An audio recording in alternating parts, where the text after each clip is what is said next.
right. Well, it's 6:30. We're going to go ahead and call the meeting to order. This is the Montpelier-Roxbury Board of School Directors, and today is Wednesday, December 17th. And welcome, everyone. Also want to say for everybody watching at home, hope everybody has a great and fruitful and productive last few days of school before the break, and then a warm and healthy winter break to everyone. So I know there's great anticipation for that, but we do still have a few days of school left. Just reminding the students out there who are watching. Especially your son. Who wishes there were more snow days. All right, so we're going to get started with the first order of business, which is public comment. This is an opportunity for the board to listen to members of the public and just hear what folks have to say about any item that is on the agenda. The board, just as a reminder, does not engage in conversation with the public during public comment, but we're very eager to hear what folks have to say. So first, we'll open it up to anybody who's here in the room who would like to make public comment, and then we can take a list of speakers for folks online, if there's anybody online. Anyone in the room here for public comment? Seeing none. Libby, do we have any hands raised? I'll give him 1 second. I don't see hands raised. Okay. And Mia, we're having a second public comment period after the budget Yes. discussion? Yes, Okay. yes. Thank you. Thank you for the reminder. Yes, on the agenda, after Libby and Mike present this second draft of the budget, we will open it up for public comment and questions from the public on the draft of the budget. Okay, so then let's move into the consent agenda, which is just a moment or a piece of our agenda where the board will move a number of different documents at once. Things like meeting minutes from previous meetings, our payroll, and things like that. And so it's all pretty pro forma things. And so nothing very exciting in here.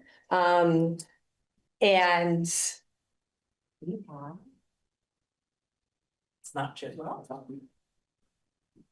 Here, you get the seat right here. Welcome. Glad you're here. All right. But of course, any member of the board can pull something off of the consent agenda for discussion if they so choose. So with that, is there a motion to approve the consent agenda? I move we approve the consent agenda. Awesome. Second, thank you. Any discussion?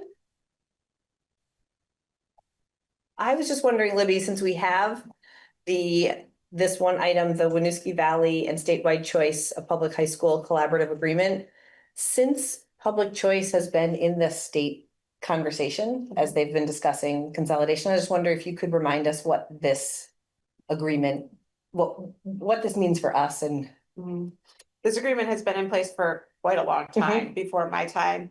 And what it is just everybody who's in the Winooski Valley. So us, Wash Central, Twinfield, Northfield, it's basically my superintendent's group, Harwood, kind of this broader region. Berry, I may have named everybody, or White River Junction.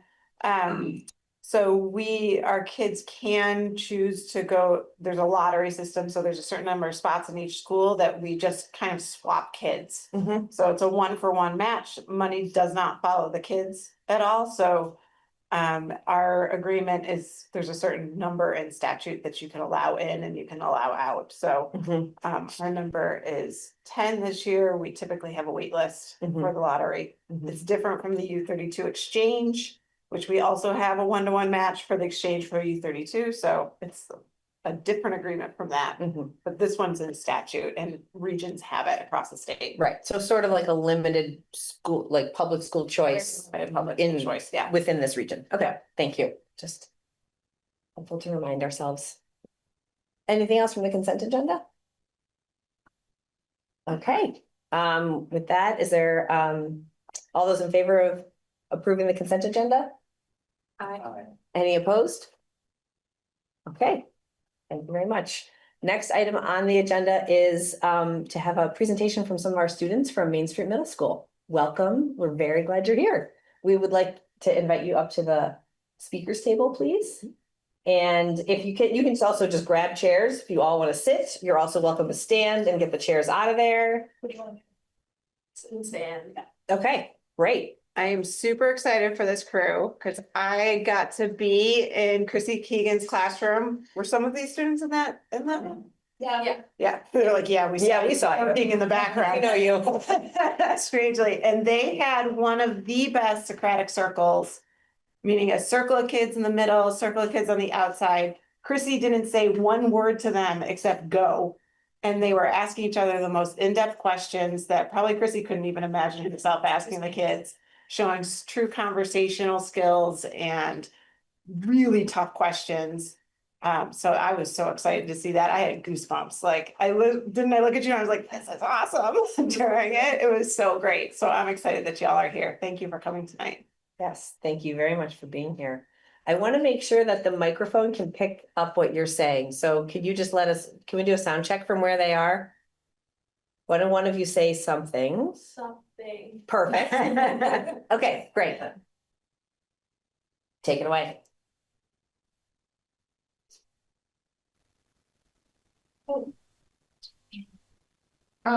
We have been reading Hate You Give, which is a book by author Angie Thomas about a teenager named Star. Star lives in a neighborhood called Garden Heights where there is a lot of gang action and violence. She goes to school in a town called Williamson where a lot of her friends and her boyfriend live.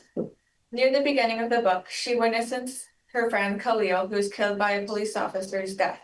This leads to a lot of main events in the book, like Star battling racism in her everyday life.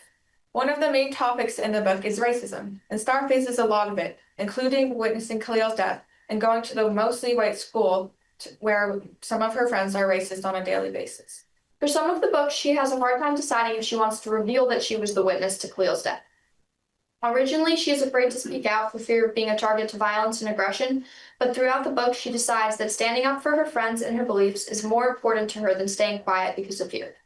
This book talked and taught us a lot about bravery and how to make hard decisions. Another main topic in this book is family and friends. Star has to make decisions about whether or not to keep people in her life, like her friend Haley, who makes rude, wrong, and racist comments many times. The book discusses what a good friend is and when you should let go of people. Star gets a lot of support from her friends and also from her family. Her parents, Maverick and Lisa, are very supportive and helpful to her throughout the whole book. So is her half-brother, Seven. The book also addresses how different families work and standing up and being there for your family. This book has had many deep topics that contributed very well to the book and to discussions we had in class. Overall, it taught a lot of very valuable life lessons on many different things, and it got us to think deeply about many different topics like racial bias and white privilege, and all the other themes and topics it included. Thank you.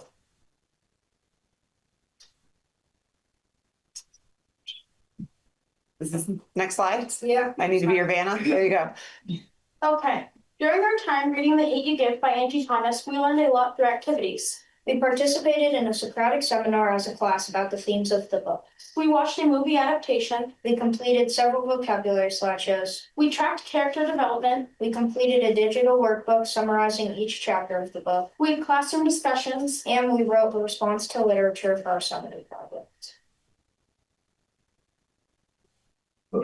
We as 7th and 8th grade students appreciate that we were able to learn about real world themes and ideas from the book The Hate You Give, like authentic language and untrustworthy friendships. These are things that we can experience as middle school students. People may think that using authentic or mature language in this book sets a bad example for students, but we realize that kids are going to hear or even say bad language whether they hear it in this book or not. The best thing to do is to educate them. For example, in one instance, the characters are at a teenage party, and much it would be unrealistic for them to be using French language. So every time the author uses it, it had a purpose. Also, Angie Thomas brought up the important theme of untrustworthy friends. This is difficult to talk about, but many middle schoolers can relate to it, so it is important for them to hear. One of our favorite things about Thug is that it does not sugarcoat the problems in the story. The book Thug shows ideas like racism, untrustworthy friends, and even authentic language. Being honest with these situations have been a crucial part of learning about Star's struggles. Although some of the ideas in this book might not be easy to talk about, you go to school to learn about this kind of stuff. School prepares you for the world and how to take care of yourself when you are older. But the thing about the world is that there's other things besides learning about linear relationships and the 3 branches of government, which we are currently learning about.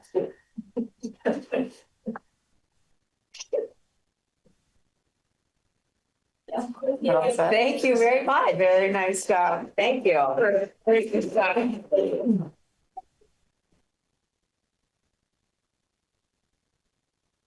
Okay, and now on to something a little less exciting, but no less important, the second draft of our budget.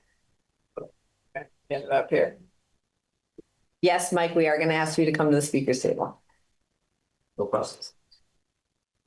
I find it very exciting for the record. That's right. We were fascinated 2 years ago. Hold on one second. I accidentally closed my tab. It's all right.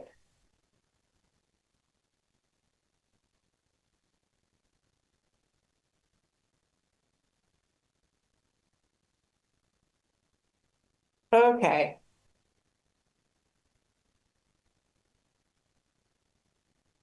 So we're here to present the second draft of our school presentation. It was a just disclaimer to the board. Mike and I are constantly working on this slideshow with Anna as well. And so it may be slightly different than the one that you have in your packet. I can't remember when the last update actually was. So it may have been at about 3:30 this afternoon.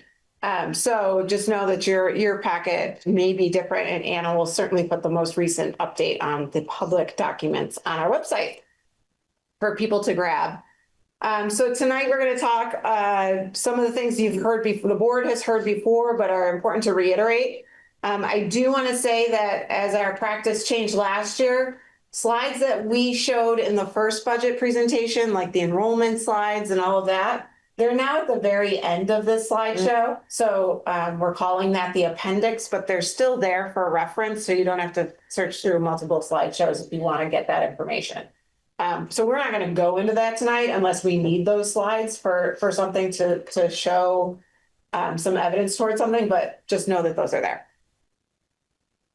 A reminder of this is where we are right now, our second draft, second meeting in December. We'll get feedback from the board and the community tonight, and we'll continue to work on this as more knowns are coming in for the next board meeting on January 7th. Just a reminder of the glossary of terms, if anybody is interested in those, to have right next to you. But of course, shout out when we use some of these terms to make sure that you know what we're talking about in the moment as well. That's fine. Just to reiterate our recommended priorities, we want to maintain resources for our effective MTSS model and SEL, social emotional learning, and academics. We have policies and educational quality standards, also research-backed guidelines that we want to look at for staffing levels. We want to allow for professional learning and active classroom instruction. We want to make sure we sustain our safe facilities. We want to ensure the continuation of co-curricular activities, as that's a huge value of our community and our school. We're going to develop a budget that's fiscally responsible for taxpayers by exploring all our systems for efficiencies and ensure financial coherence across our buildings. We want to protect services dedicated to our most vulnerable children and families. Those are the administration's goals and priorities as we're working through budget.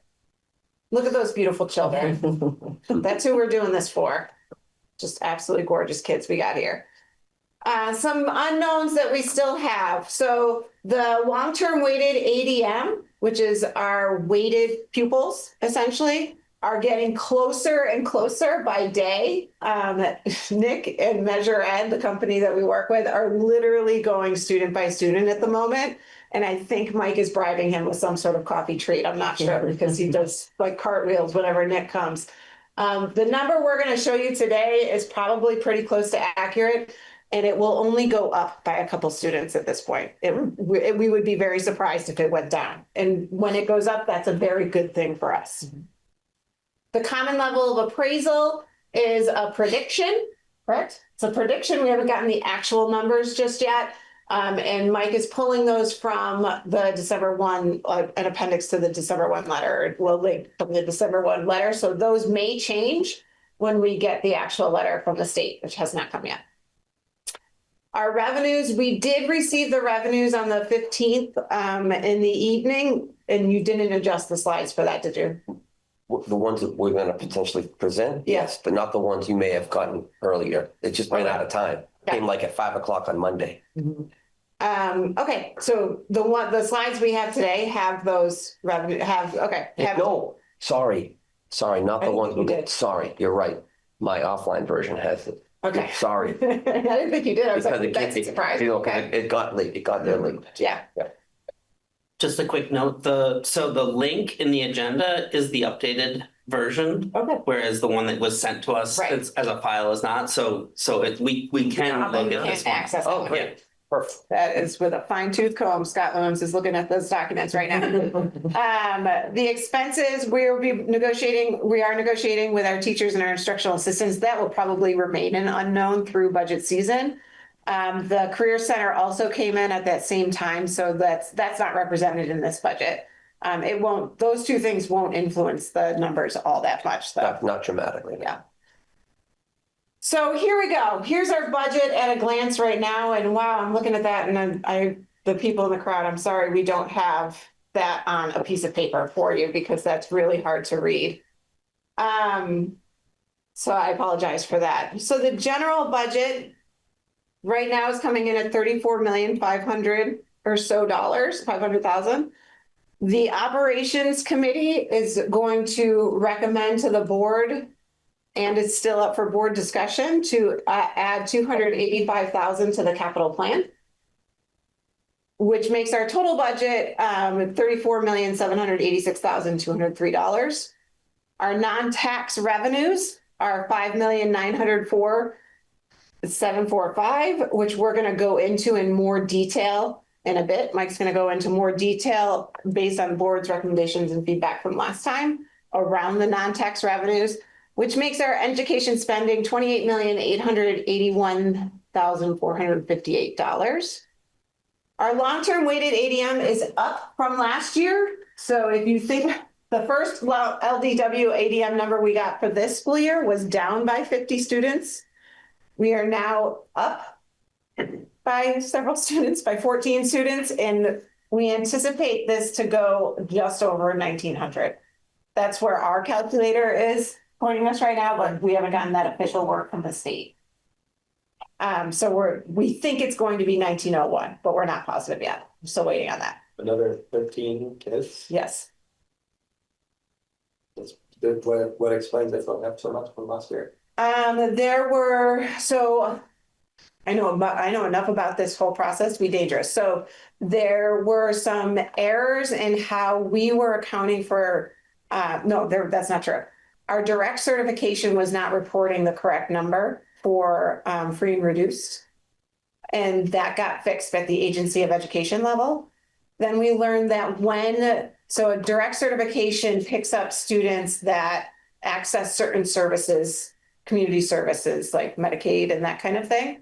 But some kids still qualify for free and reduced, but don't get those services, so they wouldn't be counted. So when that happens, our school district can go to the forms that families fill out and identify them that way. And so Nick hadn't done that yet. And so that was another increase in LTW ADM by going to the forms. And then there was some significant pieces with English language and pre-K. So our pre-K students who qualify for English language services were not being counted by the Agency of Education because they don't take the WIDA test. And the agency only qualifies students for English language if they take the WIDA test, which is not written in law anywhere. So we petitioned to have that changed and we won that. So that increased our LTW ADM. And then about 20 or so pre-K students were not identified correctly in our system. It was our mistake when they were registered because they go to a private pre-K provider. And so they weren't registered as UES students when they should be. So all of that work, gets an increase there. Well, so Nick is literally, did I miss any of those categories? Those are the ones I've talked to with Nick. You nailed it. Yeah. So all of those things have increased our LTW ADM significantly. And then actual students in enrollment, regular unweighted enrollment were down by 11 versus last year. I'd have to look. I'm sorry. I'm not sure exactly what the number is. I might be misremembering. That might be in one of those slides that's at the end. of Yeah, it this could be in the presentation. enrollment. It will be in the enrollment slides if you want to go ahead and check that out. At the bottom of the Yeah. presentation. Sorry, I don't have that off the top of my head. I'm sorry, I don't want to go too far off, but No, you're if fine. there's pre-K in private that somehow we help, somehow we're Yeah. sort of utilizing our funds to help. Yes. that. Okay, Yeah, because we pay for 10 hours of that. okay. Yeah. Thank you. Okay, so that makes our education spending per long-term weighted ADM 15,305. That's up 3.44% from last year, which is essentially the cost of inflation right now. The dollar yield hasn't changed since the last time we presented, so that's $8,849. So that makes our equalized residential tax rate $1.96 essentially, which is a decrease of 2 cents from last year. We get a cent reduction from Act 127. Just a reminder of that because Act 127's new weights hit our district pretty hard, and so we continue to get that cent reduction.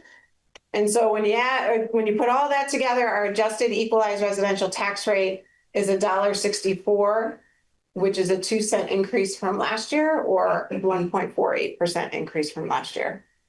So when you're looking at these pieces, this is level programmed. So we haven't touched our programming in any way, shape, or form. The operations committee is offering to add $285,000 to the capital plan.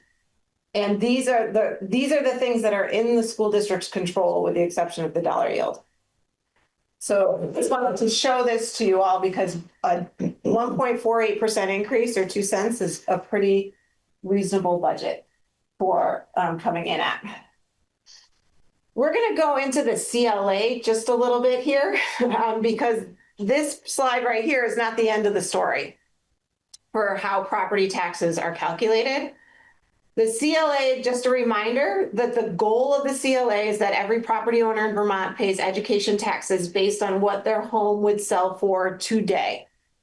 The problem is that our town says our houses are worth one amount of money based on the appraisal that they do once approximately every 7 years, 5 to 7 years. And it would actually sell for more than that. In today's figures. So if you're taxed only at 200K, for instance, for what your house is appraised for, you're paying less than your fair share compared to a neighbor in a town that just got reappraised or updated its values. The fix for that is what's called the CLA, the common level appraisal. And so the state looks at recent home sales in the town to see how far off the town's assessments are, and they give your town a score, which is called the CLA percentage. The last reappraisals that happened for our two towns in Roxbury, the last reappraisal was 2022, and in Montpelier, the last reappraisal was in 2023. In general, the year that you're reappraised, that's a good thing for your tax bill. However, your house is also worth more, so it generally works out. Jake will tell us it works out in the end. However, it is hard. It's a hard concept to understand. I think it's a little bit of a nebulous concept. So just as a visual, the state raises the tax rate to make sure homeowners are paying their fair share when homes are selling for more than their assessed value. And the state lowers the tax rate to make sure homeowners are paying their fair share when homes are selling for less than their assessed value. Just as a little visual reminder here of how the CLA works. So when we're thinking about our school budget, the last step is to figure in the CLA. The CLA is affecting our tax rates significantly. And so the CLA is down in yellow there. So what went from a 1.48% tax increase in Montpelier because of the CLA becomes a 9.3% tax increase. And in Roxbury with this budget, it becomes a 44.81% increase because of the CLAs, which is very hard to stomach. Any questions about how that CLA affects the tax rate? What are the numbers on the CLA row? So can you say that a little louder, Jake? I'm sorry. Yeah, on the CLA row, what's the 118.6 and 87.1? Well, Montpelier and Roxbury respectively. those are the new, The new CLAs for the year we're in. We're budgeting. So the 118.6 is Montpelier CLA and the 87.1% is the Roxbury CLA. And then you can see what they were last year too, Jake, in the FY26 line. Okay. So one question is, there's a quotient or there's a factor that the state determines that sort of is meant to sort of provide a buffer. And I kind of want to, if anyone has an understanding of how that is set. It's the state adjustment. Yes, the state adjustment, because when I shared this with our clerk, he was like, that's not our CLA. That would trigger an immediate reappraisal. And she shared the form that signed by our own Joe Runner. And I pointed out that all of the information on that form doesn't come into here because it would add a lot of extra complication. And it's complicated enough as it is. But I'm just curious how the state sort of figures out that number that is meant to sort of shield huge jumps, which it seems that it's not in our case in this situation, but. Right, so each town gets their CLA calculated by municipality, and then I think this is the second year in which the legislature sort of moved a factor from the yield calculations and moved it into this sort of more transparent, basically a statewide average of the CLAs. So it's sort of meant, and so then your new statewide adjusted CLA is one of those divided by the other. So the idea being that, so for example, Roxbury CLA might have dropped pretty precipitously, and so this statewide adjustment is meant to sort of even that out statewide. And Jake can probably explain better than I, but the statewide adjustment factor is basically like the average CLA statewide, and it's about 72%. That's Meaning that as a state, our overall statewide grand list is about 71%, 72% of what the fair market value of all of that would be. Because yeah, there are definitely towns last year, this year, years in past that have really big swings in their CLA. And we continue to see that because basically the CLA is adjusting for the fact that properties continue to sell for a lot more than they're listed at on their grand list. That might eventually sort of slow down, and the numbers come from a 3-year evaluation of the real estate market. So theoretically it could like start to slow down and sort of balance out.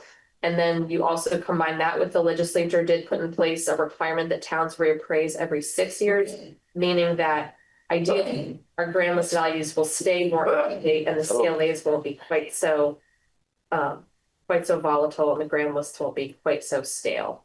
So that doesn't necessarily apply to Montpelier-Roxbury because we have actually reappraised within the last 5 years, but even so, our numbers continue to change. you still seem to be in a real estate bubble. I mean, Yeah. and if it's a 3-year average, it's almost like this number sort of hits 2 to 3 years after the peak of the bubble, in a sense. It'll still be baked into that for Yeah. 3 years. Yeah. The other thing And to be that clear, I just want to be clear on one Sorry. thing too, right? No, I'm looking at you. Oh. The number we're showing here, 87.1, that's the predicted statewide adjusted number. That's not Roxbury's actual CLA, it's the statewide adjusted number. Correct. The numbers that came with the letter, they were a little bit less solid this year compared to prior years because the grand list software company that is doing the equalization study kind of didn't have their act together with providing like the report that's really needed. So Roxbury in that attachment to the December 1st letter had like a 61% CLA, but it's going to be higher than that. I don't really know for sure, but it's going to be several percent points higher. So I think that 87.1 is not going to be that bad. It's going to be something a little bit higher. It's still going to be terrible, but not as terrible as that it's gonna help, but it's not gonna help significantly. Yeah, Yeah, I was asking Gemini, our friend, about That's how I felt about it. other towns with big swings, and apparently like Orange had a 19% decrease last year. And Killington last year had a huge increase because they reevaluated the value of all of their properties, and that things were selling like hotcakes in that area, and so that reevaluation corrected their situation. The other thing I just want to say before we go on about Roxbury is there are very few homes in sales. And so Yeah. if you have, you kind of drive through Roxbury and you kind of can get a certain perspective, but there are some really incredible properties up in the mountains, and it's just over the way from Warren. And so I'm guessing that you could have one sale of a $2.5 million property. Well, that could really, really change how things look in Roxbury. There's not a lot of people moving in. Yeah. I was connecting with our former select board chair, and they were saying, now that you're pointing out that it's about the CLA, there have been some really dramatic sales that really surprised me. And it makes sense that there's such a big gap. The equalization study does have a mathematical process for identifying outliers and weeding them out. That being said, you can, with a small town, you can still get a one particular sale that can really move the needle quite a bit. Even if it's not a $2.5 million top of the mountain place. So yeah, that's part of it. And so my hope is that, as I understand it, the select board can contact the company that did their reappraisal in 2022 and ask them to take a look at some of the data. They could, I misunderstood that, because so in the year of a reappraisal, that is definitely part of the reappraisal firm's responsibility. So this year, when we send out the equalization study results, which is hopefully next week, the municipality has a chance to appeal, and they can go sale by sale, they can talk to the district advisor and ask questions about it, and they may get a recalculated. And they can get help from the organization that helped with the original reappraisal with that? If their contract said that they If would, may- which they it may should, or may but not. they may not. Okay. I'm just trying to make that as public as I can, because this is really devastating. Yeah. For Roxbury, Yeah. and it's really not about, it's about the way that we calculate our education spending in this state, and it's a system with a lot of flaws, and if there's any kind of recourse or action that Roxbury can take to sort of at least try to see what can be done, I hope that we can encourage our select board members to take those steps.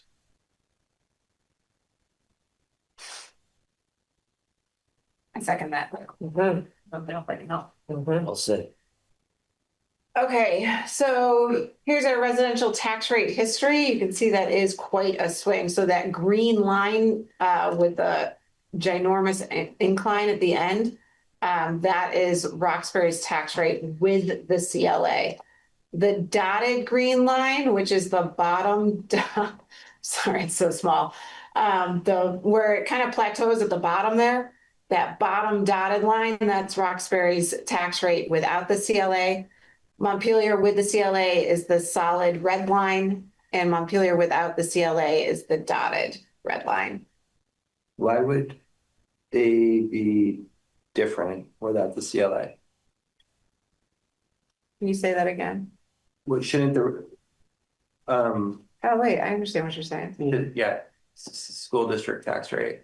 The pre-CLA rate should be the same for both. It is, they combine in FY 25.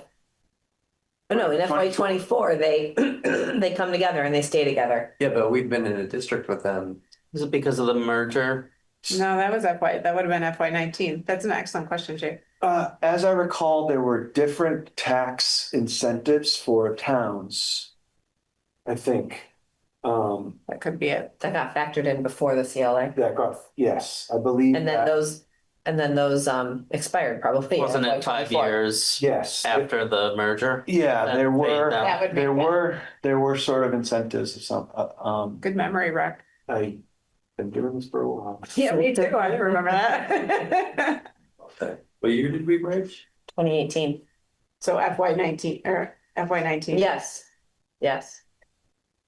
And it lasted for Just 5 years. 5 year. And it was a Sometimes 5 year set. 5 year. It was a 10.642, Yeah, but, I don't know why it didn't apply equally. Just not really. yeah, I feel like that should also be on the school district tax rate, but I might be, I don't know. I have All all of of it. it. I'll look into it, I'll just double check everything. Yeah, Mike can look into that for us. Yeah. That's an excellent question, Jake. Guys, probably a less good question. I can say it's excellent, tend to make you feel better. Thanks. If one is above 100%, Montpelier's is 118, Roxbury's is 87. I would have thought that that would have meant that the adjusted equalized tax rate would go up for one and down for the other, because one is sort of greater than 100% and one's less than 100%. But I think I'm just not understanding what the common level of appraisal is telling us, because they both go up, right? Like both of ours goes from a 1.48% adjusted equalized residential tax rate, and Montpelier's goes up to 9, Roxbury's goes up to 37. Like what would a common level of appraisal be such that it would go in the other direction? You mind asking that You question? mean our property tax rate, our overall property tax rate would decrease? Yes, like I would have thought that if one was over 100, one was less than 100, that would mean one Oh, going up, one's going down. It's because both go down relative to last year. Last Yeah. year. It's the difference from last year that causes the taxes to go Correct. up. Okay. I got you, Good question, Jake. Sorry. thanks. And since they both went down from last year. Right, Right, That causes it to go up. Okay. that's right. right. And unless a reappraisal happens, we can anticipate them to continue to decrease. Okay, and that's because our houses are becoming less valuable More valuable in the market, in the market. while the appraised value has stayed the same. The grand list. The grand list value, Okay, when the town, because the town only does an appraisal every 6 years. all right, For those 6 years that it hasn't appraised, a home, it just stays valued at $250,000. But the market over those 6 years, it's probably going up, which is why Right. the CLA decreases. I on the CLA, one, I worry about, reporting, if somebody was reporting on this, like the equalization study is not about people's homes. And it's not like the state is saying some individual's home is actually worth whatever. So the previous slide on CLAs, really what the point of the CLA is to make sure each town in aggregate is sending its fair share to the education Okay. fund, and it's not about homes, it's about all property. And it's saying, like, the tax department thinks that your total grand list value for your town is this much different from total fair market Got value. it. So it doesn't say that Mia's home is actually worth whatever. Yeah. It's not overriding a town value or telling you that your house, is worth whatever if you try to sell it. It's like an adjustment factor for the town. That's helpful clarification. Thank you, Jake. We'll clarify that on the slides too. I would also, if, for folks that sort of are having a hard time conceptualizing it, I've looked at the tax form that I get from my clerk's office, and I looked at the value of my home. And compared to what I see on Zillow, which isn't a science, it's just sort of estimates values, there's a pretty big gap. So if you're watching at home and you're living in Roxbury and you're pulling your hair out, and you have your house registered on Zillow, it wouldn't be the worst thing if you took a look at comparing what Zillow's estimate cost of your home is and what the taxable value of your home is. Because there's likely a pretty significant gap there, and that is another sort of example of why this is so challenging for us. So in some ways, it seems like it's a wealth tax, right? Like, because it's saying you have this, generally this Unrealized gain. amount Exactly of right. unrealized gain, amount of wealth that, so that, okay, That's exactly It right. is, Yeah. however, I think in a, like going back to. At a town aggregate. Yeah, Yeah. a small town, right, it might not mean the same thing as a town who sells lots of houses. theoretical wealth. Yeah. Okay. And for people who have, I don't know, an income adjustment, it would still be the, what, 44%? But. Nice tee up, Jim. with Hold on, Adjustment? hold on. We'll get there. Hold on. That's next. Just to remind, the board saw this slide last time from the 2024 tax year, which we can extrapolate to about the same numbers-ish for this tax year. And so we saw these slides. Mike, I'll let you talk to these slides here. Yeah, so the last presentation, the only things that have really changed here are two factors for both Montpelier and Roxbury. You'll see that in the center at the top, under fiscal 27, that 2.52, that's the actual current income sensitive rate that's been calculated using the per pupil spend divided by the income yield, not the home yield, okay? Property yield. So it was reduced slightly from the last presentation. I think it was 2.55%. So slight reduction there. And that could get better if our friend Nick continues to add to the LTW ADM.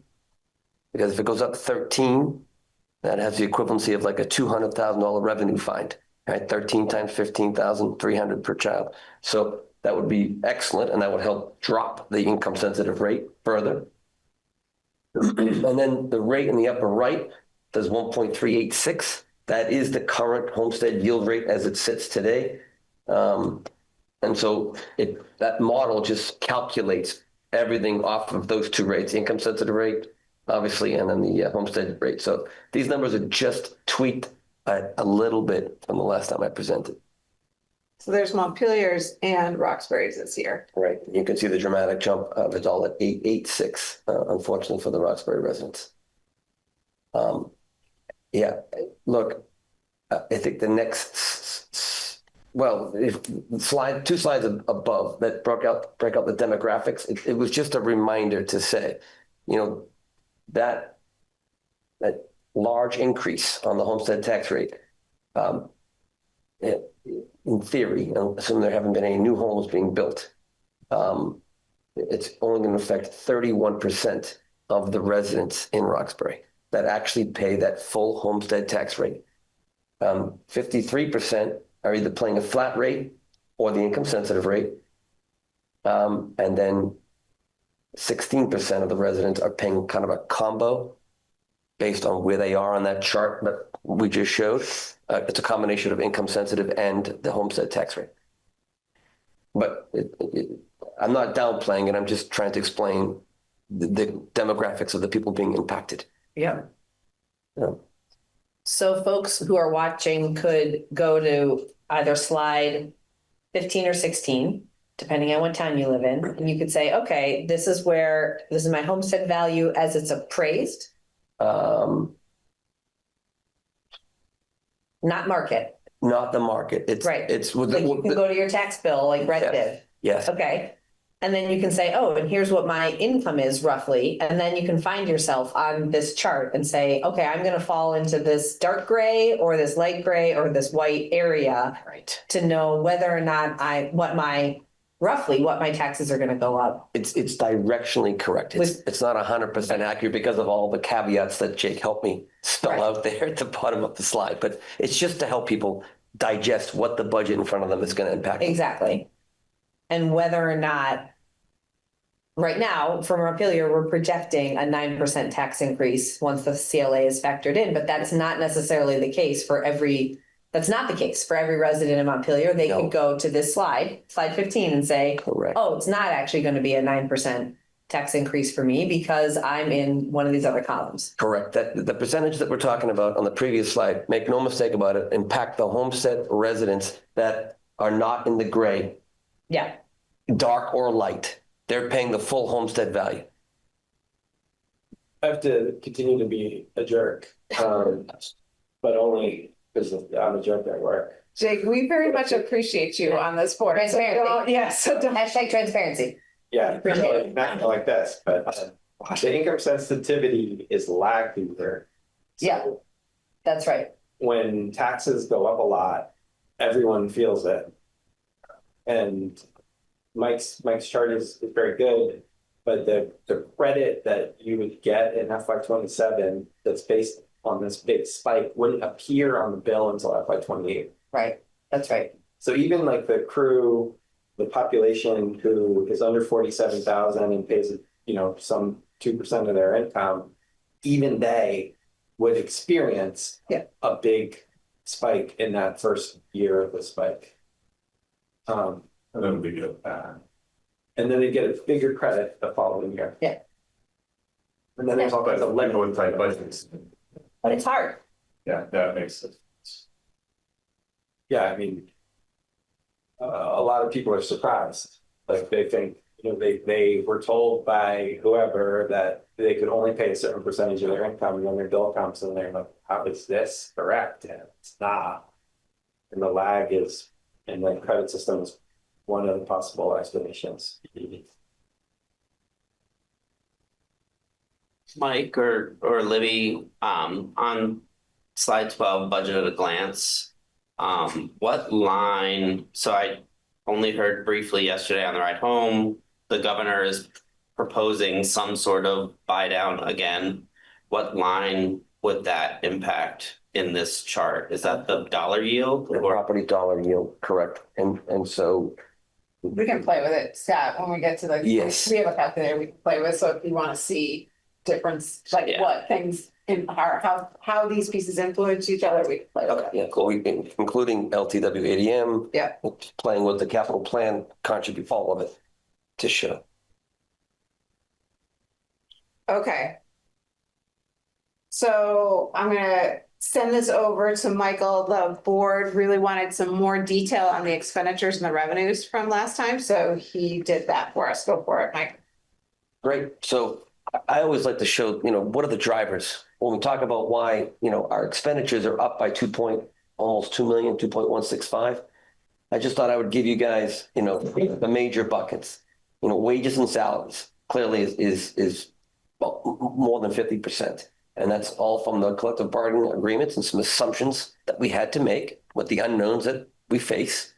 And so between the teachers, the support staff, and AFSCME, that was the lion's share of the wages and salary increase from the prior year, more than 80. The benefits are up 409, driven by healthcare, which is more than 50% of that increase.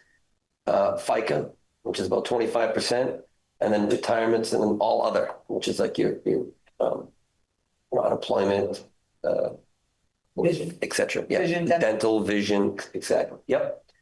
And then obviously services is another big chunk here, and that's primarily related to special education services, third-party support services. And then we had to make a correction to food service. It's been level funded, and the actuals reflect that it's not really 100,000 every year. And I thought it would behoove us and for the board to see what the actual cost of the terrific food service program that Birmingham runs. And if you look at participation, that's clearly an indicator of how good your food service program is.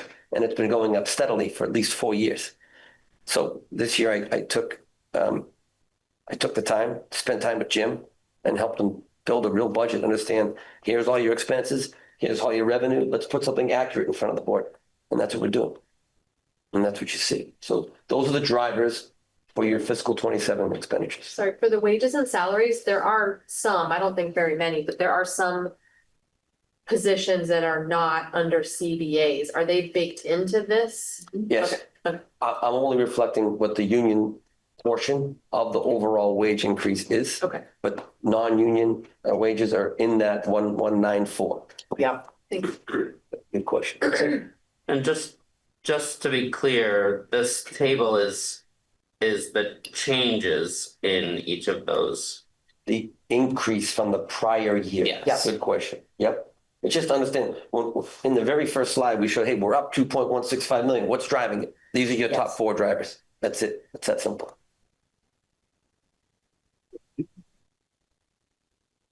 And I believe, what? Here's Casey. Casey was the one that asked me, Mike, I'm a trust but verify type of guy. And I said, sure, let's do it. Let's talk about what the revenue drivers are and what caused them and what had me say we need to revisit.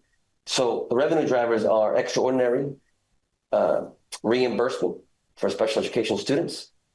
The census block grant went up, which is fantastic. I came from a district that the CBG was going down steadily over time. Your house has been increasing. Transportation aid went up, and then all other actually reduced to get to that 996 because there were some tuition revenues I wanted to be conservative on for students that will not be returning because they've moved into your district, so they don't need to pay tuition anymore. So just things like that I wanted to adjust. So that's the breakdown of the drivers. And then I know it's really small. I apologize for those at home. But I tried to prove it to Casey and the operations committee that these are the actions from the last prior years that prove or support my recommendation to raise revenues in 27 because you see it was kind of level loaded, if you will, just being, I guess, conservative.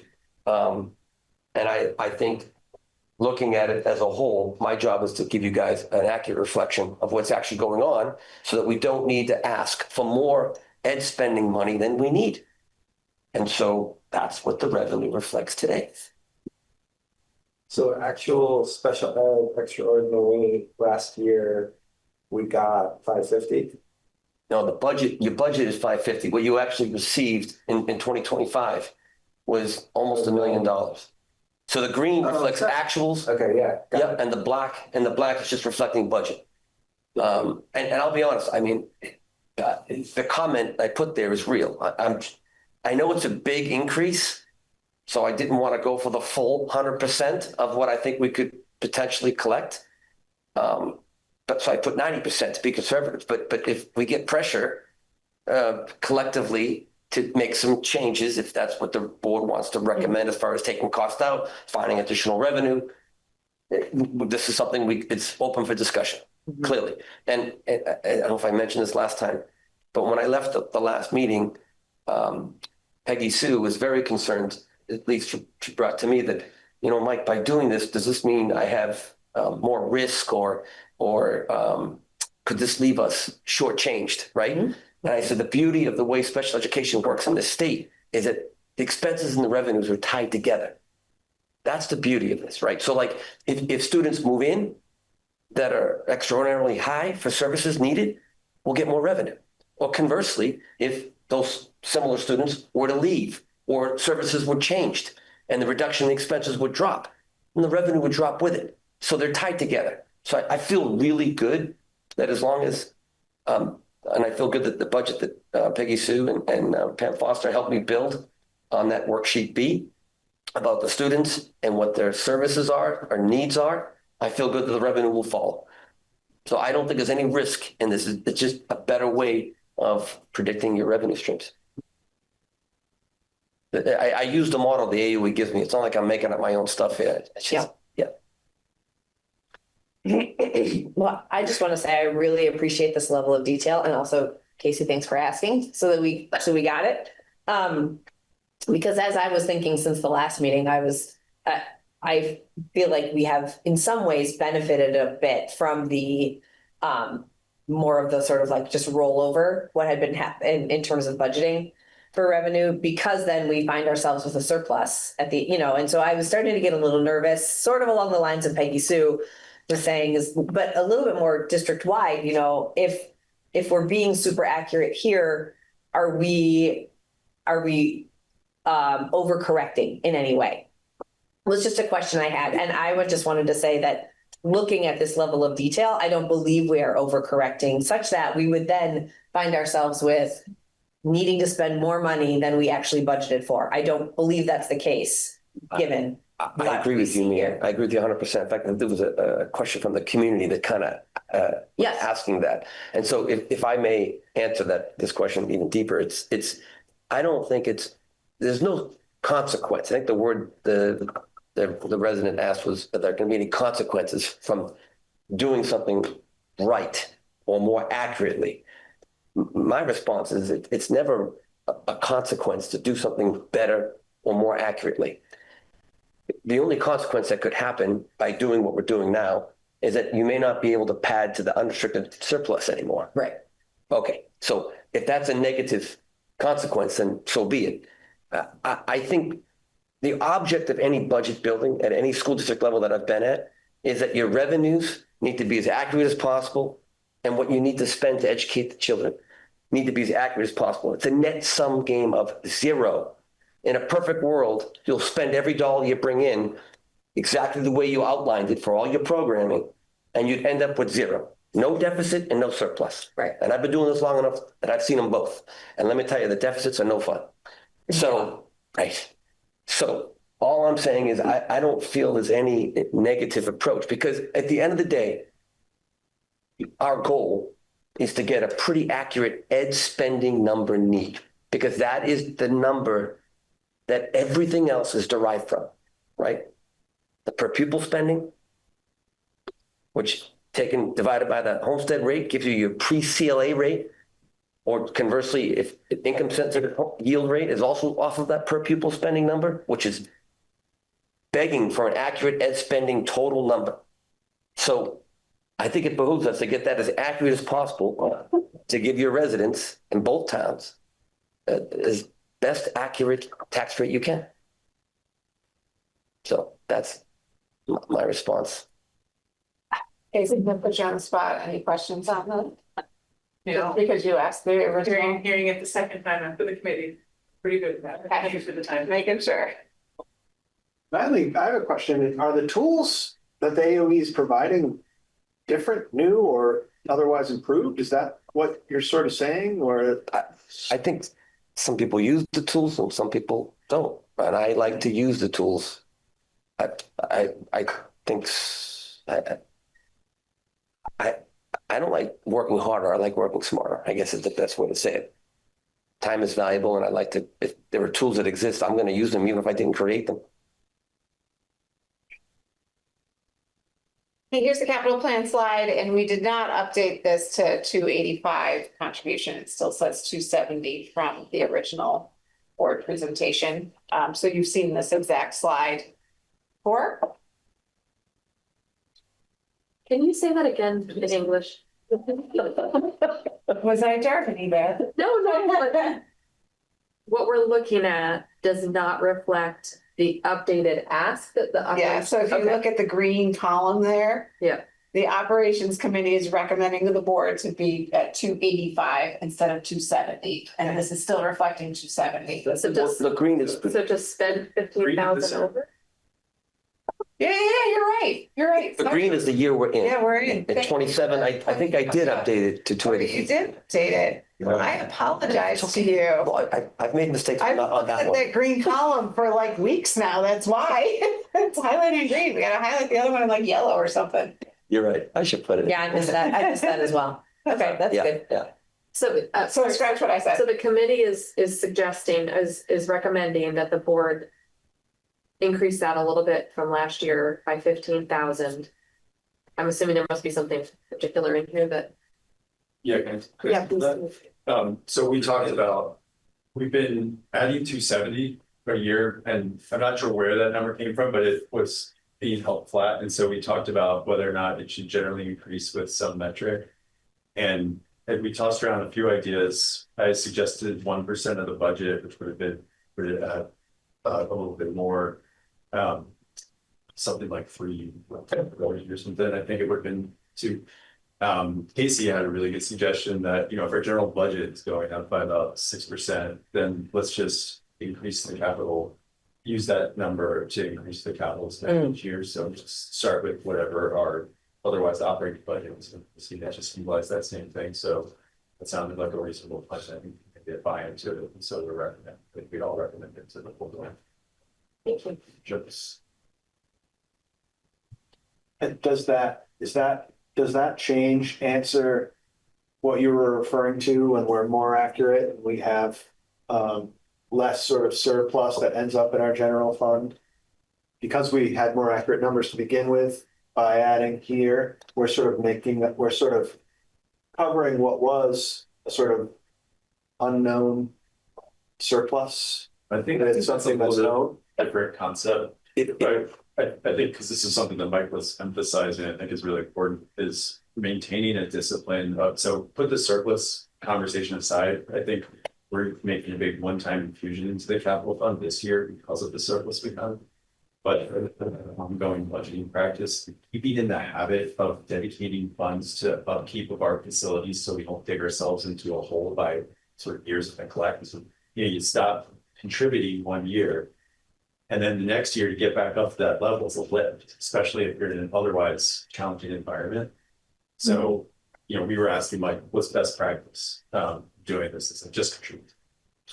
So Be consistent and contribute. And be consistent. And so we were taking that and adding the level of, okay, let's instead of having a consistent level number, let's have a consistent number that matches the increase of our operating.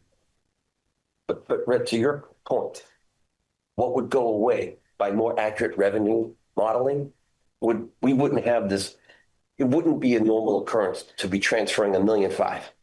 Yeah. That was done, I think you guys voted for that in June? In June. Okay, Yes. so that would go away. In the future, I mean, that would probably never happen. Actually, most definitely never happen.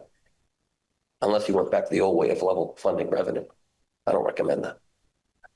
But having a consistent approach to figuring out how much we want is a more intentional strategy. How much we want to add to the capital Yeah, fund every year? Is that what you're saying? yeah, more intentional strategy than sort of the way we're approaching it in the past. Mhm. That is what the operations committee is recommending too. And there are different ways to do it. He's made a persuasive point. That's, I think we could probably find other ways to have a theoretical and intentional approach to capital funding. But for right now, in this place we're in, this sounded very reasonable and appropriate. And if, I think Tom supported as well, which is important because he's the one that's overseeing the plan to make all these improvements to keep our facilities operating in shape. Okay. Okay, some more beautiful children. That smile. Okay, so again, we asked what's the board's goal regarding these tax implications, because we are still in draft form. What more information do you need as we move forward? And then if you'd like to have this conversation, we do have that plug and play calculator. If you want to see like, what happens if this happens? If you increase LTW ADM, what happens? If you decrease the dollar yield, what happens? So we do have the budget at a glance calculator available if the board would like to plug and play a little bit to help their discussion. It's fun. It's fun for Fascinating. What I do, I plug in numbers. Fun kicks up. The amount of time I spent on this plug and play calculator is a little fair. Can I ask you to go back to the work that you were describing that Nick's been doing, which is awesome? Does that, like, at what point do those changes impact the budget? Is it only in FY27, or like if we're identifying kids that are higher weighted, I don't know if that's the right terminology, does that impact this current fiscal year? Not the year we're in, it will impact the 27 budget. At some point, AOE is going to have to freeze LTW ADM, right? Get it accurate, freeze it, and that becomes the number. Mm-hmm. what we loaded for this budget presentation was something we believe it's not going to fall any lower than that. If anything, it's going to go higher. But we try to be conservative. So we loaded 1887. If it gets close to 1900, if it does, that's it's like finding another 200,000 in revenue, which will reduce the ed spend number you need.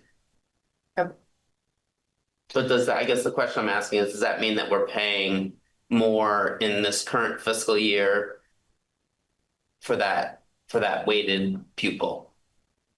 If we didn't. They don't influence each other. If we didn't calculate it right last year. Yeah.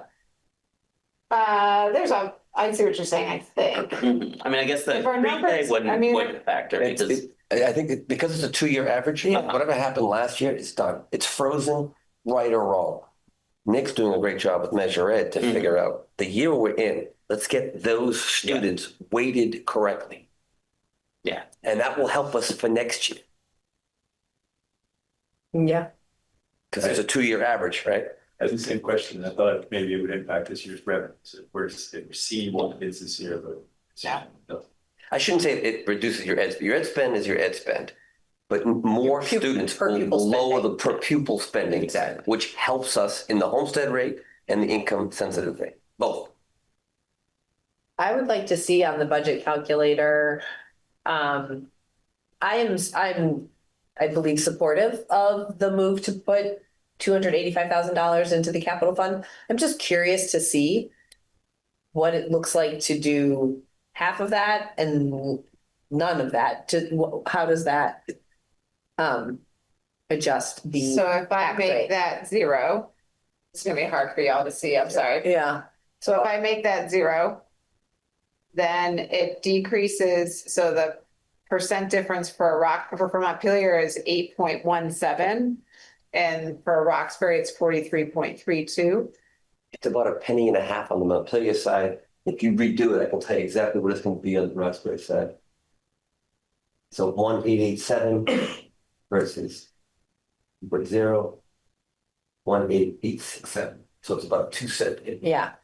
So it's not dramatic. It's not a huge. No, It's not dramatic. And if the board said to us, say, could you try to reduce your expenditures or reduce this number by 500,000, let's say, by $500,000, that would be something that we would consider. That would be part of that calculation. If we wanted to maintain the level programming. Right.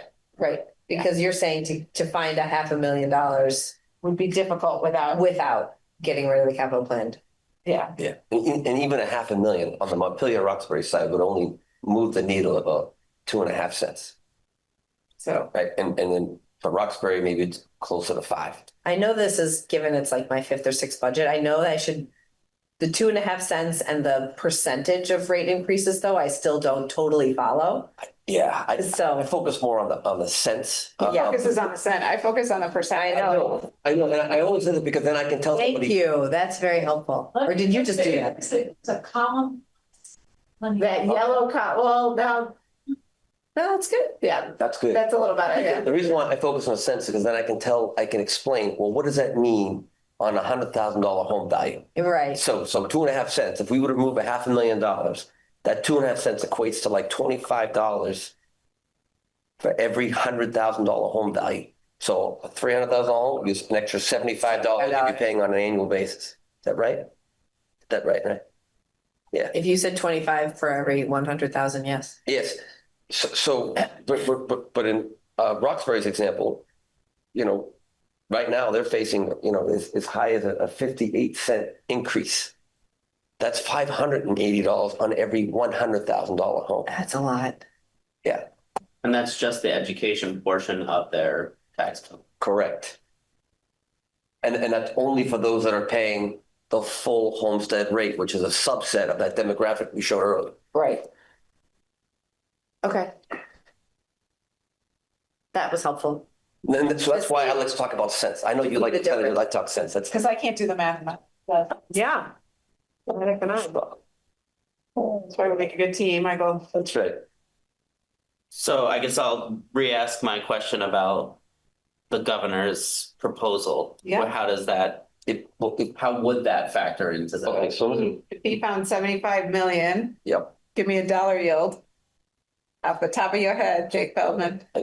like I don't 84, know what the yield would be, but, it would. it would be lower than it was last year, right? If you found another 75, because the lower the yield rate has a positive impact on tax rate. It would make the yield go up, which would Yeah. help tax rates. Yeah, it would make the yield go up. But it would bring the average state bill increase from 12 to like 7-ish, 7.5. So that means, proportionally that our Montpelier and Roxbury would shrink by, I think, similar proportions. So if we pick the yield rate of say,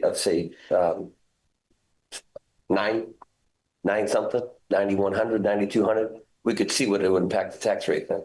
So Libby, why don't you plug in like 9,200, yeah. So $75 million could reduce the rate by a third. Yeah, it would reduce everybody's tax increase by about more than a little bit more. Yeah, more than a third. third. Well, if that's the case, we could go higher than 9,200. We could go 10 at least. Where's money coming from again? What's that, Jim? I don't know. Oh, where is he finding the money? Is that what you asked? Plus something. So I mean, if it gets, the dollar yield rises to 10 grand, then Montpelier is showing a tax decrease then. And Roxbury still has a pretty significant increase. Yep, that's about a third because it was at 58 cents before. It was. 42. Right, it was at 58 cents increase. Now it's at 36. So that's about give or take, it's close. So yeah, that would be helpful. And then you add LTW ADMs. If we get our ADMs to 1,900, Libby, if you plug that in, You're gonna have to fix my calculator. that's fine. It's even more. That would drop it another 4 cents. You could change Roxbury CLA to Why not? We're here. 87. You could put 90 equals 67 divided by 70. You don't understand. I don't know how to do spreadsheets other than just plugging in new numbers. So what new number do you want? So we use 9. How about 90% instead of 87? Go to 90. Sure. Go to 90. I have people to make my spreadsheets for me. You got to make a percentage though, Libby. Yeah, see? Sorry. 0.02, yeah, something like that. Yes. Yeah, that 29, that's only 290 per 100,000. That's About palatable. That's half of what. Yeah, it was half of what we started with. Just by changing the LTW a better CLA rate, and a little bit higher of a property yield, basically drops that increase in half. And how realistic are the things we just did? I think they're very realistic, especially we have Well, tax experts here. hesitant to talk about the $75 million, which I understand. I think the CLA thing is very realistic. And then the elbow count, I don't defer to you guys. Right. And Nick, we trust. And I'm not sure. I don't know. That Yeah. the legislature would have to vote on that. Yeah. But then it's still one-time money. So it Right. continues to dig a hole for next year. Right. Correct? It would be replacing some of the one-time money from last year. It was 77 million going on bus. Okay. So I just want to go back to the original questions that Libby prompted for the discussion. Is there anything the board is looking for in terms of changes to this budget to impact? And what we're talking about here are actually the changes that we can ask the administration to do. Like, reduce this by $500,000, for example. Or is there anything the board is looking for that to help impact tax rates? Mine is some of the state stuff firms up. Like some of these numbers firm up. The CLA, well, Jill said the official letter will be out soon, unless Roxbury does something with the state, which that might. That would happen after Afterwards, January. okay. So that'll let us know how that adjusted residential tax rate fits into the Montpelier and Roxbury individual. That will Expect. firm up before the next board meeting. We expect, I mean, it sounds like Jake, you're expecting some better news there on Roxbury? Or, Yeah, I think the Roxbury, like Jake was saying, the Roxbury CLA will be closer to 70 and like 67 probably. And I don't know the statewide adjustment. I don't think it can vary that much year over year. It's probably like 72 was what it was last year. Maybe just 70 and I mean, we don't know for sure, but I think it's gonna be around 70%, okay. which is good. So 95. Did you say 67 for Roxbury, Joe? As an estimate, yeah. As an I think estimate. Could still change, but it's, And if- it was 61 on the preliminary. Okay. We know it's higher than that. Okay. Yeah. That gets Roxbury up to 95.7% instead of 87.1. That's excellent. That's a good move. That's a big jump. That's a good, in the right direction. Huge. And so we would know that by the time of our next board meeting. Yes, because this is our last December one, right? You took Yes. off the screen. I know you did. Oh, okay. I can put it back up on the screen. And then I heard you say that the LTW ADM, you think that would be more firm by the next? Nick told me today that by what he can see, this is not official from the Agency of Education, our LTW ADM will be 1901. He's not positive. That is not a promise. Right. And so that's with this calculated with that, but then what is the What's actual the dollar current yield dollar? right Yeah. now? Oh, wait, I can find it. 892, something like that. 8894, Does anybody have the previous? 8849. 88. 84.9, thank you. Yes, Tim is correct.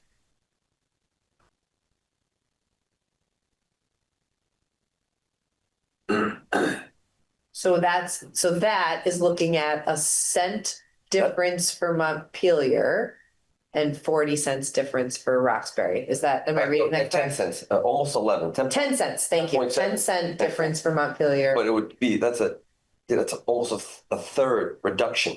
So from 58 to 40 for Roxbury, which would be dramatic, even if no dollar yield impact, even if there's no increase in the dollar yield, just having a better LTW ADM and a better CLA just knocked off 18 of the first 58 cents. That's huge. Okay. That's huge. And yet still not great. When it brings am I wrong to focus on the adjusted equalized residential tax rate? That seems to be before the CLA, like what's going on here? What we can control. What That's we can correct. control. And so if that takes it from 1.5% down to, it cuts it in half to 0.7. Yeah. We're basically only 1 cent increase from last year. I mean, 1 that's a cent. responsible budget by any 100%. stretch of the imagination. Yes. Yes.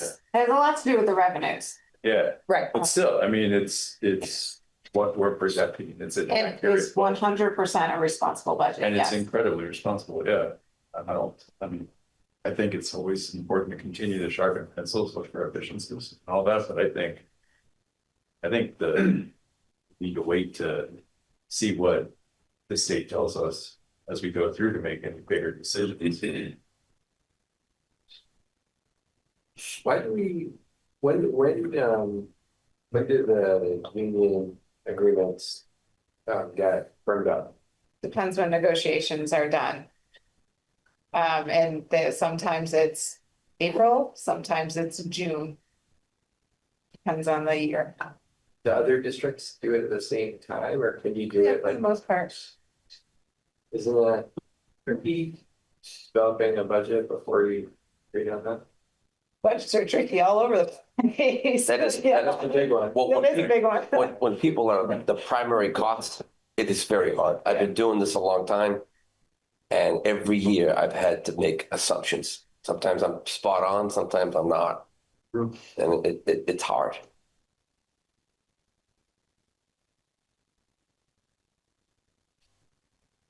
So the idea of a responsible budget is fun and that's wonderful, but when circumstances that are hitting people's homes are very different, I don't think it's unreasonable for school boards to make adjustments. You know, when the world changes around you, even though everything you were doing was working great, you might have to change. You know, I was watching Grant presenting budgets years ago last night. I'm a little stressed. I've been watching budget presentations. And Like our grant? yeah, Grant Geisler? yeah. And we were talking about ESSER funds, and we were talking about administrative positions that were moved out of ESSER into the full budget. And we were talking about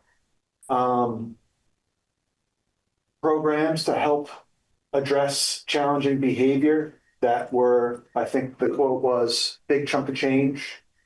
I was looking for the phrase flywheel, but I never found it. But that phrase has been uttered, meaning there are ways in which we hope to improve our processes in classrooms so that the culture continues to generate a successful approach to academics, social emotional learning, behavior management. And the hope was that you could make changes that would sort of have a sort of upfront cost that then could kind of go away because the whole thing would change. And so, thinking back to some of these changes that we made when we went from, sort of one-time ESSER funds and moved those things into the local budget. And I'm just wondering about that, I mean, I completely and totally recognize that, in my humble opinion, we're offering about as good as it gets in this state in terms of the educational experience that kids are getting. And, I really appreciate everything that everyone does, but like a 44% tax increase is really dramatic. The last time we saw a really dramatic tax increase, we cut $1.5 million and my town lost our school. So, I'm really trying to diplomatically say, like, there are costs at the administrative level that we've never talked about, questioning.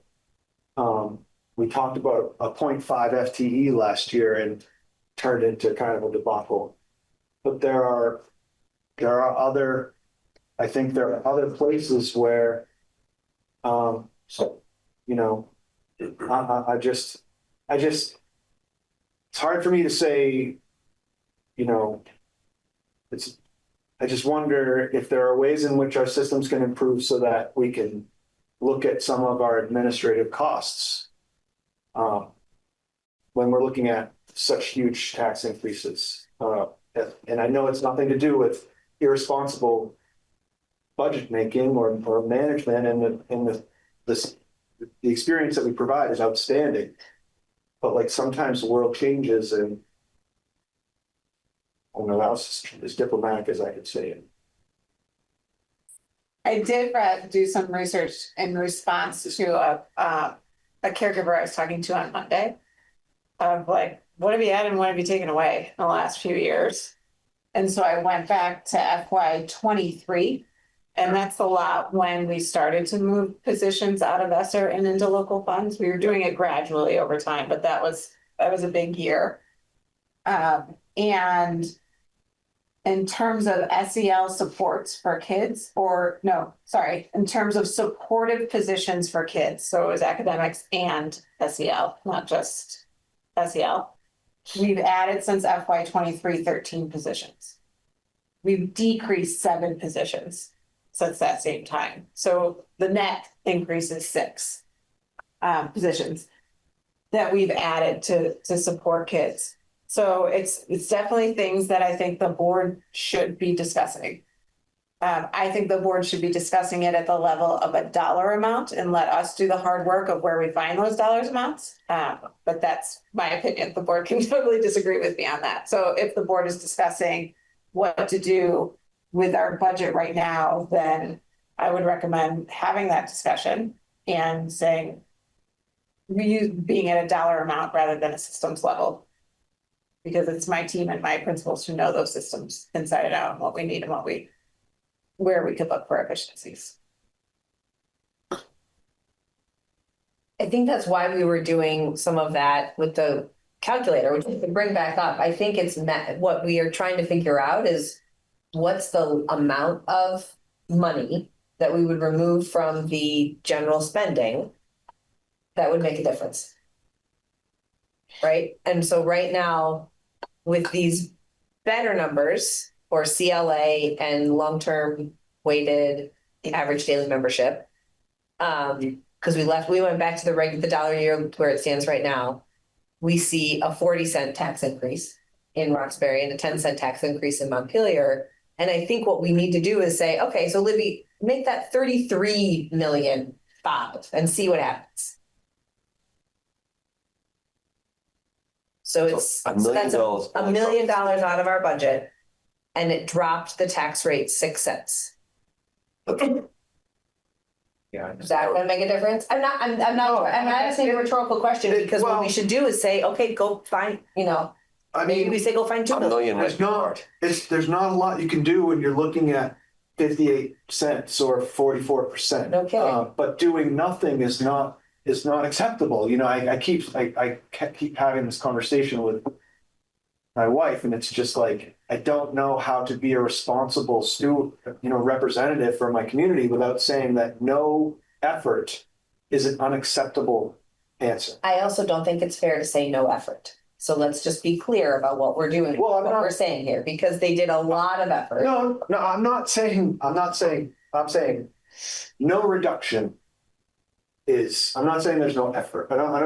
I think you mistook where I misspoke.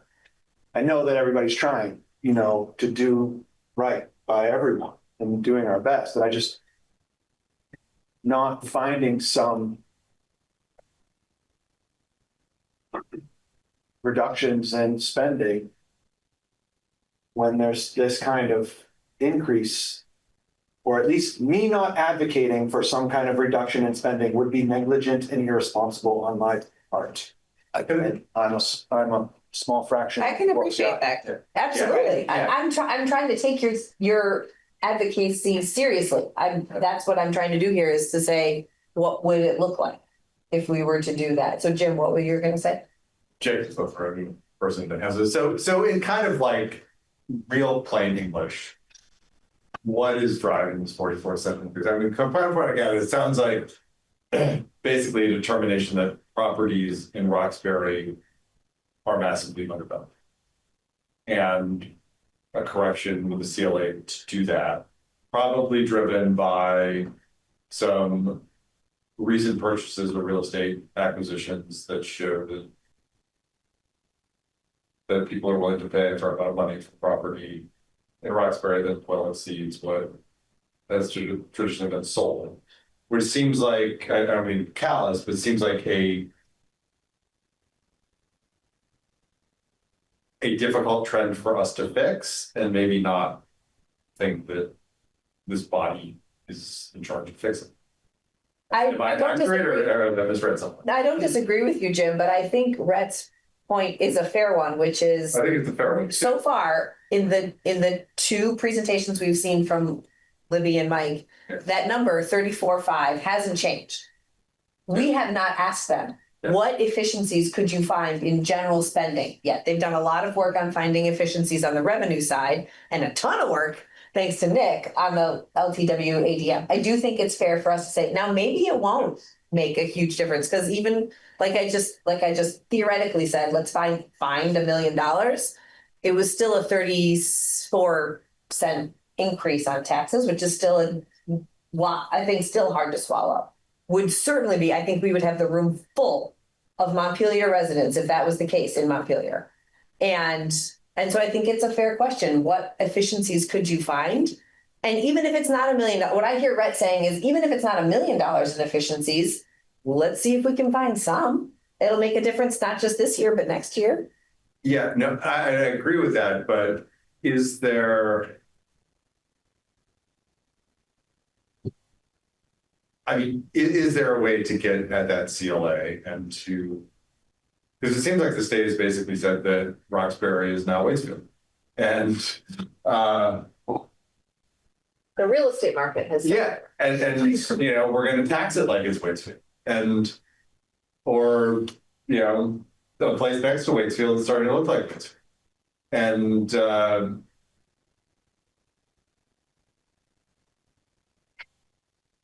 that seems to be a different issue than a irresponsible board spending a ton of money it shouldn't spend. And one that's as hard for us to like contain, because I mean, we could like lop our school budget to the point where like our schools didn't function and it would still be a massive increase for us. I think that makes a lot of sense. You know, when I look at the change in CLA in Roxbury in 1 year, it seems kind of crazy.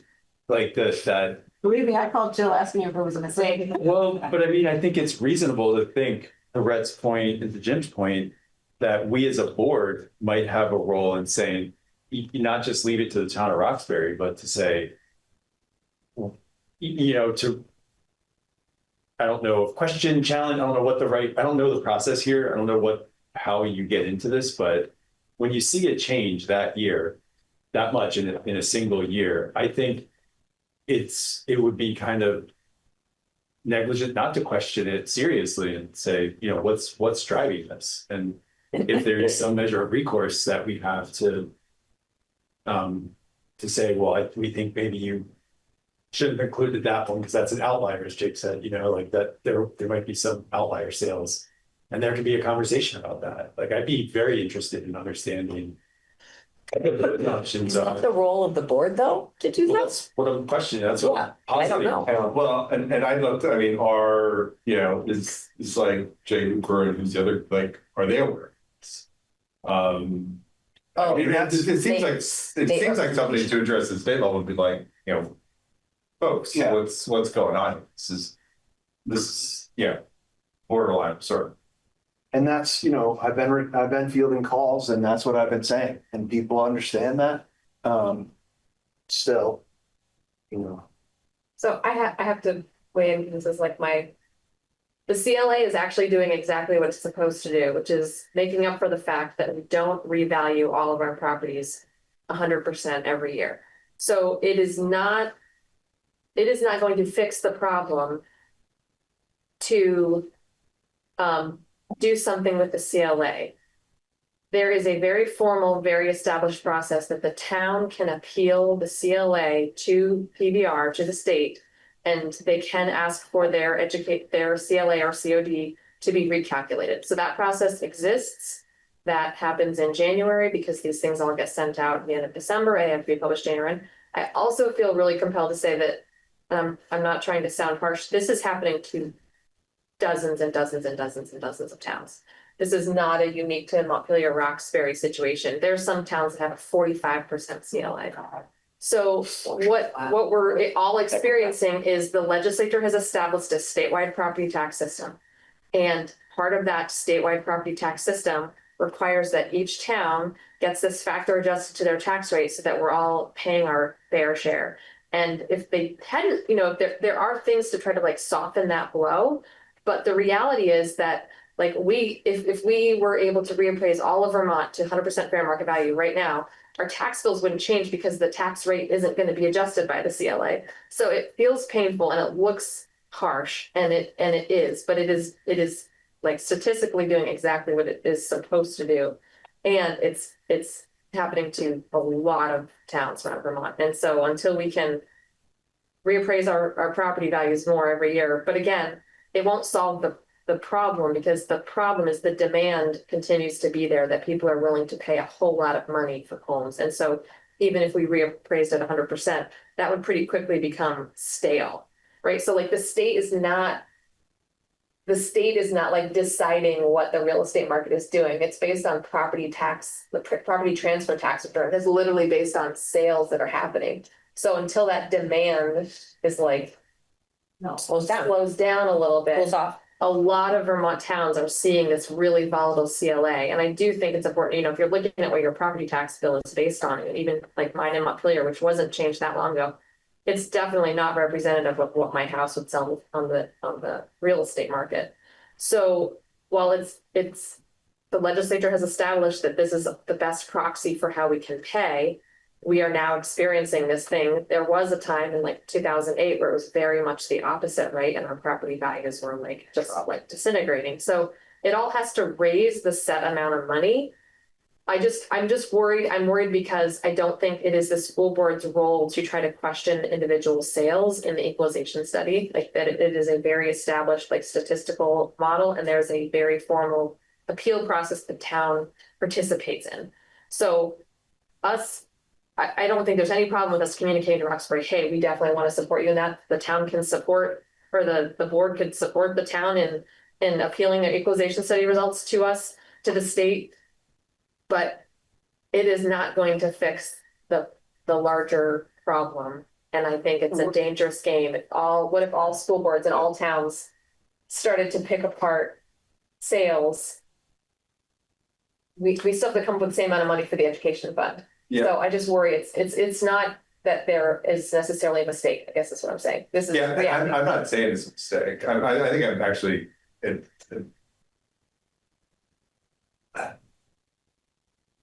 I mean, the fact it's happening on a whole town level, and it's just kind of like what our reaction should be. I mean, I have a lot of empathy, but I also like if a citizen came in and said, well, my house was appraised at $290,000 last year, and I was taxed on that. And now now they say my house is worth $600,000. You, school board, have just increased my taxes by double. Right. My reaction would be like, no, we haven't. Like, we have not spent in a way that's increased your taxes by double. What's happened is you were getting taxed at one rate based on evaluation, but maybe not accurate or behind. So, like, I'd love to help you, but for the school to like cut in a way that gets you kind of back to where you were, we'd have to like chop off arms and legs and heads. And it would be different if the house was, appraised at 290 and it came in at 300 the next year, and we decided to, build a big new school and hire double our staff and come up with a huge budget. And they said, hey, my property taxes increased because you just doubled your spending. Then I think there's a lot more responsibility on us to justify that spending.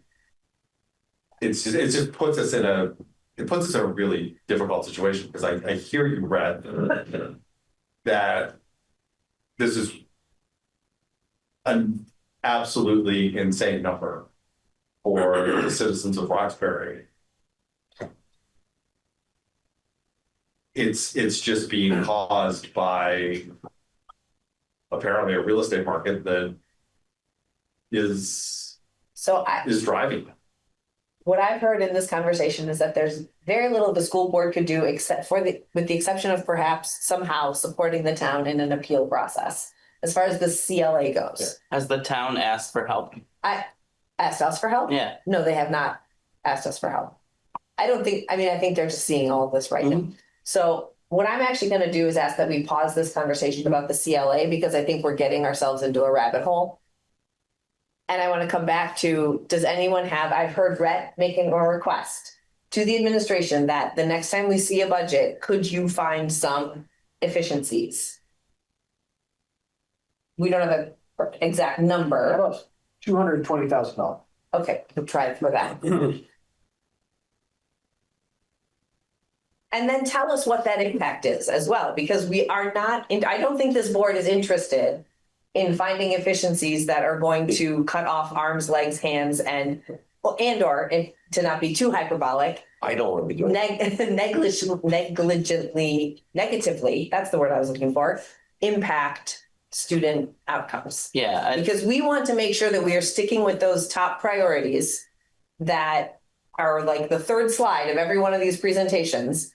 And if you can tell us, yeah, sure, we can find $220,000 and still stick with these priorities, that's a good thing for us to know. But if you come back to us and you say, we tried, but here's what would suffer, then we also need to know that. Yep.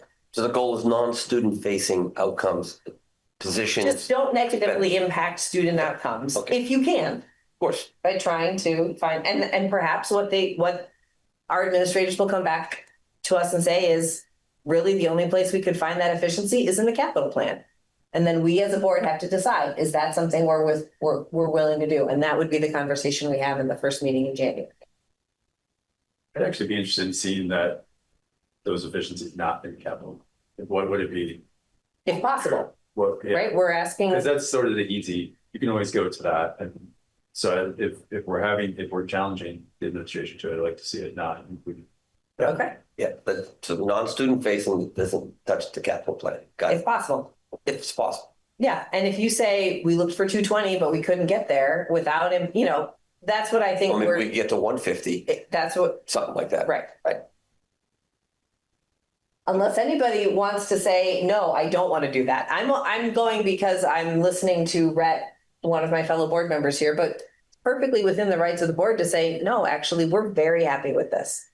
I would definitely second Brett's ask. I think, I'm not sure what we can find, but I now, we can't unknow the fact that now we know that there is this potential significant tax impact. And it would be irresponsible of us to not go, "Oh, okay, even though the CLA and the tax rates and all that, we have no control over, we have to at least make an effort to try to counteract that some way, or at least ask the question. So I would second that. I'm not Hold on, I've opposed got Kate, I see Casey and then Scott and then Jake. Did you also? Okay. I certainly support looking for the efficiencies, and I guess I'm wondering like what the time frame is for having to know like what that efficient number is. If we say 220 now, we see it next time, we're like, well, really, we should be thinking of 500,000 inclusive or exclusive of the capital fund. Like, how much time do you all need to be able to get that adjusted and into a final package by the end of January? Like, should we be asking for bigger number now early on so we can see that and react to it instead of? That's a great question, because we just have 2 budget meetings left. We have 2 board meetings left where we're going to be discussing budget. And in the second one that we have left, the one on the 21st of January is when we vote. So there's actually really very little change that happens in that one. Go ahead, jump in. I think getting clarity on a frozen LTW ADM and better clarity on the CLA for Roxbury, what it's actually going to be, it's closer to what we just put in there. I think, and then maybe even a different yield, or maybe the yield stays the same. That will give us maybe a better indication of how much we have to go after. Is it 220? Is it 450? How much do we want to move the tax rate? That's the bigger question. That's what I was just talking about, because it doesn't have to be less than the general budget. It could be more revenue. It could be correct. It could be Extraordinary. something else. So That's right. my question would be, what impact on the tax rate, either in cent or percentage, if you want? I mean, what I hear Red saying is anything that we can do. So I know that's not a very good answer, but I think that's what I heard you say. And as far as Montpelier goes, it's not a very big increase, but whatever savings you or new revenue you're going to find would benefit Montpelier as well. So I just wanna, the language that we're using, I think is important, right? And when we say, I've heard a lot of people say find money, right? I don't think money is found, or, right? So, efficiency, right, means doing more with less. And so if we're finding efficiencies, what we're doing is we're asking everybody to do more with less resources. correct. And so really what we're asking for are cuts, not finding efficiencies, because from what I've seen in the last, 3 years that I've been on the board, is a lot of changes to the way that we're doing things so that we're doing more with less. Right. And so I am sympathetic to what Rhett you're saying. The reality is what we have control over as a board is not what's driving the changes that are so drastic. And so I'm really concerned about us talking about making changes that don't have an impact on the problem. Yeah, no, and that's why I'd like to frame it up too. I mean, if there are if there are savings that can be had that do not impact our goals and the ability of our educators to achieve those goals, I am all for it because I do have sympathy for Roxbury, but if that's not the case, then I'm concerned about further reductions. Right. And that's what we're asking the administrators to come back and tell us. This is as far as we could get without a negative impact. And I think just to have a little bit more clarity, Scott, what we're asking is to do the same, but with less. Maybe not more things, because we're not changing any programming. Same robust programming, see if we can find any way to do it by spending less money. Yeah. Right. So efficiency, I think, is two ways, right? It's doing more with the same, right? Or doing the same with less. So to me, his point, I mean, if we could figure out a way to keep level programming and potentially cut costs that are not student facing, that would achieve that result. And that may involve a cut in spending or a change in an employee's contract from 260 to 210. Or my point is we could figure it out. And Libby's really smart, and I can run the numbers, and so we'll figure that out. I saw Jake, you had your hand up earlier. Did you still want to make a comment or request? Okay. Well, then we have, I think, wrapped the board's portion of the discussion around the budget. We did leave time, sort of, for public comment. If there was any members of the public who are still online or still in the room who would like to ask a question or make a comment on the budget, that's what this time is for. The draft of the budget, as we've seen. Any hands getting raised? No, they're all closed. Okay. All right, so then the next item on the agenda is to enter executive session. Could I have a motion to enter executive session for the purpose of discussing the discipline of public officer or employee under the provisions of Title I, Section 313A4 of Vermont statutes, a disciplinary or dismissal action against a public officer or employee? You make a motion to that? I'm asking for that motion. I can make that motion. Thank you. Is there a second? I'll second it. Is there any discussion about the motion? Okay, all those in favor of entering executive session for the purpose stated? Aye. Any opposed? Okay,